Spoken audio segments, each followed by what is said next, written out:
Kuthadi Srinu alias ఎరుకల శ్రీను బారిన పడి మోసపోయామని లక్షల రూపాయలు నష్టపోయి తీవ్ర మానసిక క్షోభకు గురవుతున్నామని ప్రభుత్వం పోలీసు అధికారులు న్యాయం చేయాలని బాధితులు కోరారు. మేడ్చల్ పట్టణంలోని ఒక ఫంక్షన్ హాల్లో వివిధ ప్రాంతాలకు చెందిన కుతాడి శ్రీను బాధితులు పలువురు ఆదివారం విలేకరుల సమావేశాన్ని ఏర్పాటు చేశారు. ఈ యొక్క సమావేశంలో వారు మాట్లాడుతూ అన్యాయాన్ని ఈస్ట్ మారేడుపల్లికి చెందిన బాధితుడు మాట్లాడుతూ మేడ్చల్ పట్టణంలో కుతాడి శ్రీను చేసిన వెంచర్లో 303 గజాల స్థలాన్ని కొనుగోలు ఒప్పందం కుదిరిందని 20 లక్షలు చెల్లించామని తెలిపారు. హెచ్ఎండిఏకు వెళ్లామని ఎల్పీ నెంబర్ వచ్చిన తర్వాత రిజిస్ట్రేషన్ చేస్తామని 2 ఏళ్ల నుంచి తిప్పుకుంటున్నారన్నారు.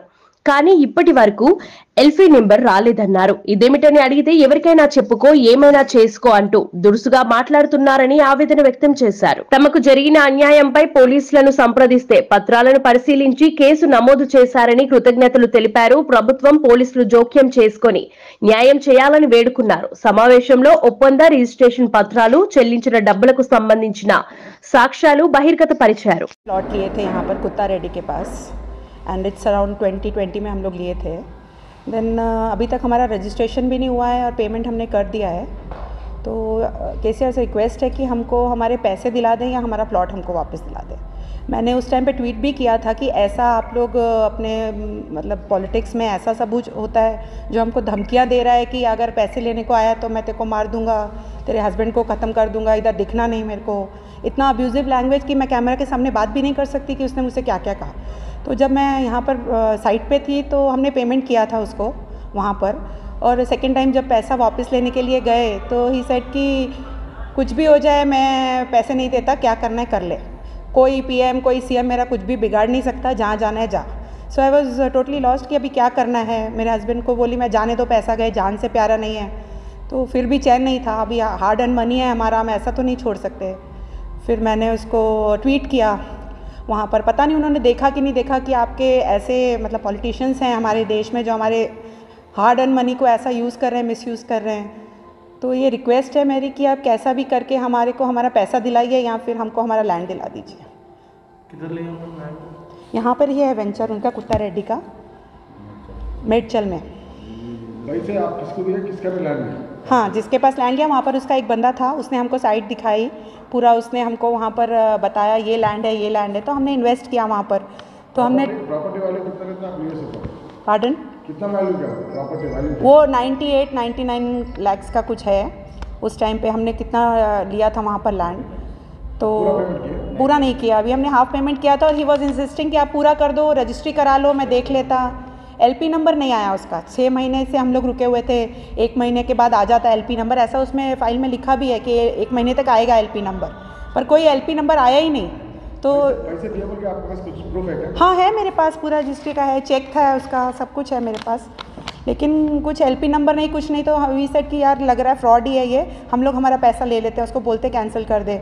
तो जब हम वो बाद में अभी दिया, क्योंकि डराने के बाद धमकी देने के बाद तो हम लोग फिर कोविड का टाइम आ गया था तो हम लोग चुपचाप बैठे थे. पर वो उसमें भी हम ट्वीट करना चाह रहे थे, किसी को रिक्वेस्ट करे, कोई अप्रोच लगाएंगे, किसी को बोलेंगे कि हमारा ऐसा ऐसा पैसा फंसे है, कुछ करो. पर ये हमको इंसिस्ट कर रहा है कि आप और पैसे करो, रजिस्ट्री करा लो, बाकी का जो 8-10 लाख बचेगा बाद में आराम से दे दो. हम बहुत बहाने मारे कि नहीं नहीं हमको ज़रूरत है, बेटी का शादी हमको चाहिए चाहिए. नहीं, लेकिन वो और हमको टाइम देता था, इतने बजे मिलूंगा मैं. वहाँ कोई होता ही नहीं था, वो साइट पे कोई नहीं था. ऑफिस जो बना के रखा था वो जब हमको बुलाता है वहाँ कोई रहता ही नहीं था हमको अटेंड करने के लिए. कितने चक्कर मारे हमने, कोई भी नहीं मिला हमको. प्लीज़ हमारा रिक्वेस्ट है आपसे, ये बात वहाँ तक पहुँचाइए और हमको हमारा पैसा दिलाइए विथ इंटरेस्ट, या फिर हमारा लैंड दिला दीजिए. ప్లాట్ కొనుగోలు చేసినాము త్రూ మా వెల్ విషర్స్ రఘుపతి రాజు గారు అండ్ నరసింహుల్ గారి ద్వారా. సో 2018లో ఆ టైంలో ఉన్న మార్కెట్ రేట్ని బట్టి మేము కొనుగోలు చేశాము. తర్వాత మాకు రిజిస్ట్రేషన్ తర్వాత చేస్తామన్నారు, అంటే అగ్రిమెంట్ చేశారు, రిజిస్ట్రేషన్ తర్వాత చేస్తామన్నారు. సో ఈ లోపల మాకు కొంచెం అవసరమయ్యి మేము అమ్ముదామని వెళ్తే అతనేమో మేము మళ్ళీ కొనుగోలు చేస్తాము అనేసి అన్నారు. సో మా ఇబ్బందుల ప్రకారం మేము డబ్బుల గురించి అడిగితే ఆయన ఇవ్వకపోగా మా పైన దౌర్జన్యం దిగి అండ్ మా పైన అబ్యూసివ్ లాంగ్వేజ్ తోటి మమ్మల్ని బెదిరించడం జరిగింది. అండ్ ఆయన మోడస్ ఆపరేండి ఏంటంటే ఇలా అందరి దగ్గర తీసుకునేసి డబ్బులు వాళ్ళకి ప్లాట్లు ఇవ్వకపోగా, డబ్బులు ఇవ్వకపోగా, పైగా ఎవరన్నా గట్టిగా అడిగితే మీ పైన ఎస్సీ ఎస్టీ కేసులు పెడతాము, మీ పైన ఇది చేస్తాము, మిమ్మల్ని ఇబ్బందులు పాలు చేస్తామని అన్నారు. ఇప్పుడు మేము కూడా ఎస్సీలమే.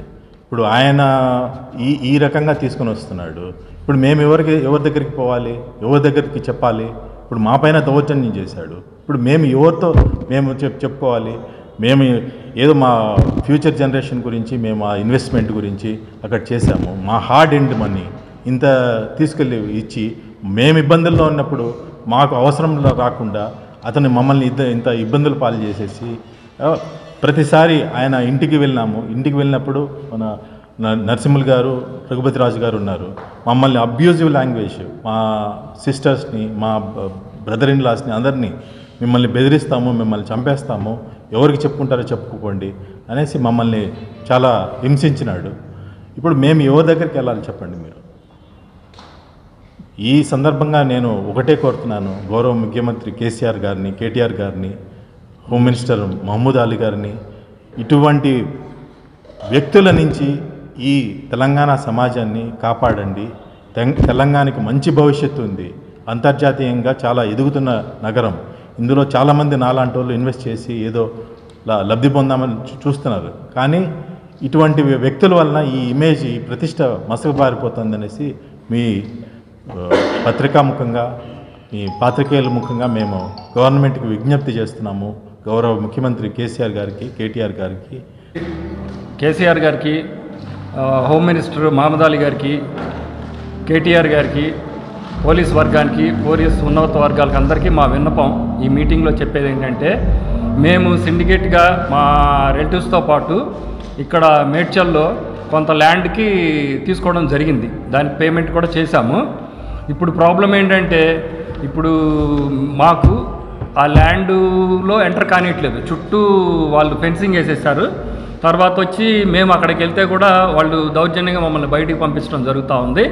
ఇది కాక మేము ఇచ్చిన డబ్బులన్నా వెనక్కి ఇవ్వండి, మాకు ఇట్లా ఇబ్బందులు ఉన్నాయి, ల్యాండ్ పోతే పోయింది అంటే మాత్రం డబ్బులు ఇవ్వం, ఏమి ఇవ్వం, ఎవరికి చెప్పుకుంటారో చెప్పుకోండి, ఏ లెవెల్కైనా మీరు వెళ్తారో మాకు ఎవరితో సంబంధం లేదు అని నేను మా మిస్సెస్ వెళితే మా రిలేటివ్స్తో పాటు వాళ్ళని కూడా అగౌరవంగా మాట్లాడడం, కించపరచడం జరిగింది. లేడీస్ అని చూడకుండా కూడా ఈ విధంగా చేస్తూ ఉంటే తర్వాత మేము పోలీస్ స్టేషన్లో పోలీస్ కంప్లైంట్ చేశాము. మాకు ఏ వర్గంతో కానీ కుల సంఘాలతో కానీ సంబంధం లేదు. మాది ఒకటే సంఘం, పుత్తా శ్రీనివాస్ బాధితుల సంఘం. ఇది మాకు ఏ వర్గంతో సంబంధం లేదు. క్యాస్ట్ బేసిస్ కానీ ఇంకోటి కానీ మేము కేవలం ఇప్పుడు డబ్బులు అయిన డాక్యుమెంట్లు ఉన్నాయండి, చెప్తాను. నా పేరు చంద్రశేఖర్ అండి, ఆర్కిటెక్ట్ని. తర్వాత వచ్చి ఇప్పుడు స్టేట్లో డెవలప్మెంట్ ఎలా జరుగుతుంది రియల్ ఎస్టేట్ పరంగా, అన్ని డిస్ట్రిక్ట్స్లో కూడా చాలా రేట్స్ పెరిగిపోయినాయి. మాకు ఫ్రెండ్స్ వచ్చి ఇక్కడ మేడ్చల్లో బాగా డెవలప్మెంట్ ఉందని చెప్తే మీడియేటర్ ద్వారానో మా ఆడిటర్ గారి ద్వారానో అక్కడ ల్యాండ్ తీసుకోవడం జరిగింది. కానీ మేము ఇప్పుడు దాదాపు చాలా నష్టపోయి మనోవేదతో మా పేరెంట్స్ కానీ మా రిలేటివ్స్లో కానీ చాలా నష్టపోయాం. ఇప్పుడు దీనికి ముఖ్యమంత్రి గారిని కానీ, కేటీఆర్ గారిని కానీ, హోమ్ మినిస్టర్ గారిని కోరుకునేది ఏంటంటే, మాకు న్యాయం చేయండి. దయచేసి ఈ అరాచకాల నుంచి రాష్ట్రాన్ని విముక్తి చేయండి. ఇట్లాంటి బాబు, మేము 2018లో ఉత్తాడి శ్రీనివాస్ నుంచి ఒక ప్లాట్ కొనుగోలు చేసినాము త్రూ మా వెల్విషర్స్ రఘుపతి రాజు గారు అండ్ నరసింహులు గారి ద్వారా. సో 2018లో ఆ టైంలో ఉన్న మార్కెట్ రేట్ను బట్టి మేము కొనుగోలు చేశాము.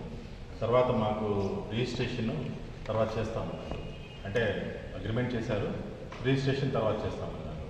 సో ఈ లోపల మాకు కొంచెం అవసరమయ్యి మేము అమ్ముదామని వెళ్తే అతనేమో మేము మళ్ళీ కొనుగోలు చేస్తాము అనేసి అన్నారు. సో మా ఇబ్బందుల ప్రకారం మేము డబ్బుల గురించి అడిగితే ఆయన ఇవ్వకపోగా ఈ మా పైన దౌర్జన్యం దిగి అండ్ మా పైన అబ్యూసివ్ లాంగ్వేజ్ తోటి మమ్మల్ని బెదిరించడం జరిగింది.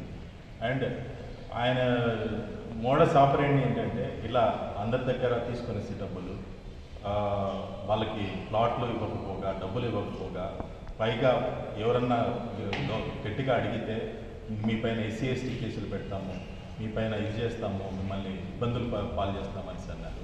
ఇప్పుడు మేము కూడా ఎస్సీలు, ఇప్పుడు ఆయన ఈ రకంగా తీసుకొని వస్తున్నాడు.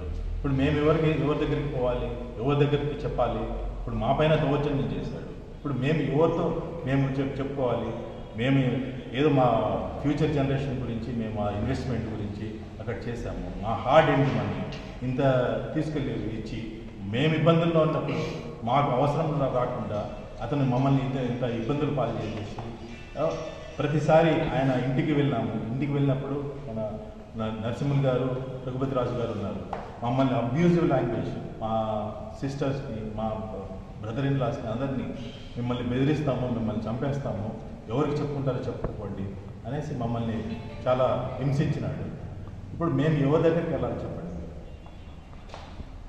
ఈ సందర్భంగా నేను ఒకటే కోరుతున్నాను, గౌరవ ముఖ్యమంత్రి కేసీఆర్ గారిని, కేటీఆర్ గారిని, హోమ్ మినిస్టర్ మహమూద్ అలీ గారిని, ఇటువంటి వ్యక్తుల నుంచి ఈ తెలంగాణ సమాజాన్ని కాపాడండి. తెలంగాణకి మంచి భవిష్యత్తు ఉంది. అంతర్జాతీయంగా చాలా ఎదుగుతున్న నగరం. ఇందులో చాలామంది నాలాంటి వాళ్ళు ఇన్వెస్ట్ చేసి ఏదో లబ్ధి పొందామని చూస్తున్నారు. కానీ ఇటువంటి వ్యక్తుల వల్ల ఈ ఇమేజ్, ఈ ప్రతిష్ట మసులు పారిపోతుంది అనేసి మీ పత్రికాముఖంగా, మీ పాత్రికేయుల ముఖ్యంగా మేము గవర్నమెంట్కి విజ్ఞప్తి చేస్తున్నాము. గౌరవ ముఖ్యమంత్రి కేసీఆర్ గారికి, కేటీఆర్ గారికి and home minister Mahmood Ali గారికి అందరికీ ఈ సందర్భంగా మేము విజ్ఞప్తి చేస్తున్నాం. I'm very thankful to C.R. Rajshekar sir and Mr. G.B. Anjan Kumar sir. 2014లో మా 2 acres 15 గుంటాస్ ఉన్న మేడ్చల్లో ఎరికల సీను అని వ్యాపారం ఉండే సరైన నెంబర్ 16 అతను డెవలప్మెంట్ చేయడం జరిగింది. 2014 ఇచ్చాం మేము. ఇప్పటివరకు మా ల్యాండ్ మాకు ఇవ్వలేదు. డెవలప్మెంట్ చేసి మా విల్లాస్ కట్టిస్తున్నాడు, ఇప్పటివరకు ఇస్తలేడు. ప్లస్ ప్రతిసారి పోయినప్పుడల్లా ఈ పర్మిషన్ రాలేదు ప్రతిసారి తిప్పుతూ ఉన్నాడు. ఏదో 50,000 1 lakh మాకు ఇస్తాడు, 2 months సాగు 3 months సాగు చెప్తున్నాడు. ఏదో అప్పుడు తెలియదు, సరే అయిపోయింది, పర్మిషన్ వస్తుంది ఇస్తామా అని చెప్పి ఇంత వెయిట్ చేసాం. లాస్ట్ అక్టోబర్లో దసరాకి వెళ్ళిన తర్వాత ఇచ్చేసేవారు, మొత్తం మీకు ఇచ్చేస్తాం 50 lakhs మీకు ఇచ్చేస్తాను, అమౌంట్ ఇచ్చేస్తాను. ప్లస్ సంక్రాంతి అయిన తర్వాత మీకు రిజిస్ట్రేషన్ ఇచ్చేస్తానని చెప్పాడు. దసరా అయిపోయిన దీపాలకి వెళ్ళింది. దీపాలతో ఇంట్లో లేడు. ఫోన్ చేస్తే ఫోన్ ఇచ్చాను అది. సరే వాళ్ళ కొడుకు శ్రీకాంత్ ఉన్నాడు.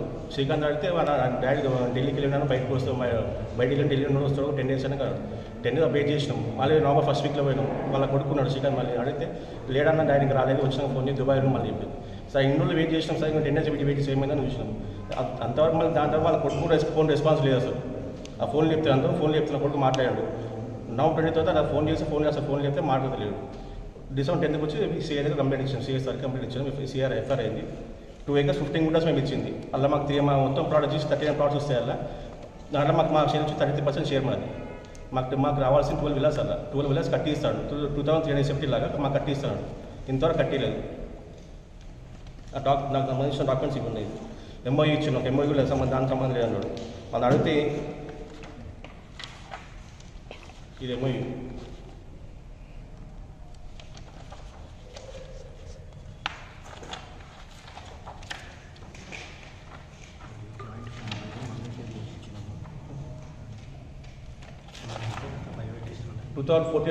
అక్టోబర్ ఇచ్చిన ఏజీపీ ఇచ్చిన డాక్యుమెంట్ ఇది.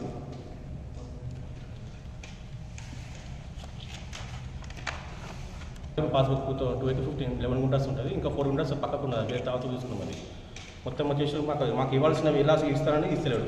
దానిలో 6 villas అయినా తీసుకున్నాడు. కొంచెం అమౌంట్ ఇస్తాడు, కొంచెం అమౌంట్ ఇచ్చిండు. ఒక 1 crore 40 lakhs ఏమి ఇచ్చిండు. మిగతా అమౌంట్ ఇస్తా తాస్తున్నాడు. అది ఆ ఎంఓయూ రిజిస్ట్రేషన్ చేయలేదు. అది సరే ఉన్నది కానీ మాకు మేము తీసుకుంటున్నాం, మాకెందుకని మేము తీసుకోలేదు, రిజిస్ట్రేషన్ చేయించుకోలేదు. ఇంకా మాకు 6 villas రావాలి. ప్లస్ ఇంకా 1 crore 10 crores క్యాష్ మాకు రావాలి కదా అతని దగ్గర నుంచి. మాకు ఎస్టీ దేనికున్నది అదే నలుగురు మంచి చేయడం కోసం వాడుకోవాలి. కానీ దౌర్జన్యం కాదు కదా. అంబేద్కర్ ఎందుకు ఇచ్చిన ఎస్సీ యాక్ట్ సెక్షన్ ఎందుకు ఇచ్చిండు? మంచి చేయడం మనకు తెలిసి వచ్చిన విషయం ఏంటంటే ఈ కుతాడి శ్రీనివాస్ ఎద్దాల శ్రీను అనే వ్యక్తి మీద కేసు బుక్ అనేది తెలిసింది. వాస్తవానికి మా మేడ్చల్కు పట్టిన దరిద్రం ఈ శ్రీనివాస్. ఎందుకంటే 40 ఎకరాల లేఅవుట్ చేసిండు, మా రైతులను ఇబ్బంది పెడుతుండు. వాళ్ళకు ఎల్పీ వచ్చింది, పర్మిషన్ వచ్చినాక ప్లాట్స్ అలొకేషన్స్ ఇవ్వలేదు. పైగా మాకు ఆ పక్కనున్న రైతులకు రావడం పోవడానికి డోర్లు పెట్టేస్తాడు, రేకులు పెట్టి క్లోజ్ చేసేసి డోర్లు. ఒక గవర్నమెంట్ నామ్స్ ప్రకారం తీసుకున్న లేఅవుట్లో మా పక్కనున్న రైతులకు పోవడానికి ఇబ్బంది చేస్తుండు. మా ఊరు పౌరోహితులు ఇద్దరు పంతులు 4 ఎకరాలకు డెవలప్మెంట్ కింద ఇల్లు కట్టిస్తాడు. 12 ఇల్లు రావాలి బరోబరు. దగ్గర 6 సంవత్సరాల ఇంతవరకు రూపాయి ఇస్తలేడు. ఆ అవుట్రేట్ కొనమంటే కొనడు, కేసులు వేస్తే రాడు, కంప్లైంట్ ఇస్తే పట్టించుకోరు. చాలా ఇబ్బంది పెడుతుంది. వాస్తవానికి పోలీసు వాళ్ళు చేసేదానికి మేము 100% సంతోషిస్తున్నాం. అట్లనే ఆయన ఇంకా వివిధమైన కేసులు పెట్టి బయటికి రానియకుండా ఈ బాధితులని మా రైతులను కూడా కాపాడాలని ప్రభుత్వాన్ని మరోసారి మేము కోరుకుంటున్నాం. नमस्कार, मैं LK पांडा, मैं उड़ीसा का रहने वाला हूँ। 4 साल हुआ हैदराबाद शिफ्ट हो गए और हैदराबाद तेलंगाना ऐसा एक स्टेट है, ऑल ओवर वो इंडिया हम घूमते हैं, the most peace living state है। माननीय मुख्यमंत्री गारू KTR गारू और माननीय होम मिनिस्टर गारू, मान्य DGP गारू, मान्य CP गारू के एडमिनिस्ट्रेशन में जो यहाँ पे पीस लिविंग है, वो सोच के हमें आज गर्व अनुभव होता है कि हम भी हिंदुस्तान में हमारे लिए ऐसे लोग हैं जो हमारा सहायता करने वाले हैं। हमने कुछ लैंड खरीदा था मेचल में, सर्वे नंबर 325 में 1911 स्क्वायर यार्ड लैंड हमने खरीदा था। वो लैंड मेरा नाम में रजिस्ट्रेशन हुआ है। उसमें एरकल सिन्नू, उनका नाम है कोथाड़ी श्रीनिवास गारू अलियास एरकल सिन्नू, वो हमें बेचे थे। और एक बार हमें फ़ोन करके बोले कि आपका लैंड हमको वापस चाहिए। हम बोले कि हम ये लैंड खरीदे हैं, हम बेचने के लिए नहीं, अगर बेचेंगे आपको चाहिए तो मार्केट का वैल्यू हमें दे दीजिए, नहीं तो हमारा लैंड हमें बेचना नहीं। तो उनका ये कहना था मुझे और 2 करोड़ रुपया दो, आपका लैंड को हम आपको वापस करेंगे, नहीं तो आपका परिवार से लेके कोई एक आदमी भी नहीं मिलेगा, हम सबको किडनैप करेंगे, मर्डर कर देंगे। और अगले दिन हमारा लैंड को कब्जा किए। जब हमारा स्टाफ के साथ हम उधर पहुँचे, हमें मारने भगाए और हमें बहुत ऑब्सोल्यूट लैंग्वेज में गालियाँ दिए और बहुत सारे कुछ जो अभी मेरा भाई लोग अभी बहन बोल रहे थे कि अट्रॉसिटी, उसी तरह का इशू में बहुत सारे लोग वो हमको बहुत धमकाई दिया, जो हमने हमारा FIR कॉपी में लिखे हैं। उसके अलावा भी हमारा जान आज खतरे में है। बार बार हमें धमकी पहुंचा जाता है इधर हुए किसी के थ्रू। और हमें जब हम पुलिस स्टेशन में पहुंचे अक्टूबर महीने में, हमने पूरा कंप्लेन किया, पूरे डॉक्यूमेंट के साथ। हमने जो पैसा दिया था, हमने जो एग्रीमेंट किया, हमने जो रजिस्ट्रेशन किया, हमारा बैंक स्टेटमेंट भी, हमारा बैंक से जो पैसा गया है, पुलिस वाले ने बैंक से सर्टिफिकेट लिया है हमारा पेमेंट जाने का। हमने हर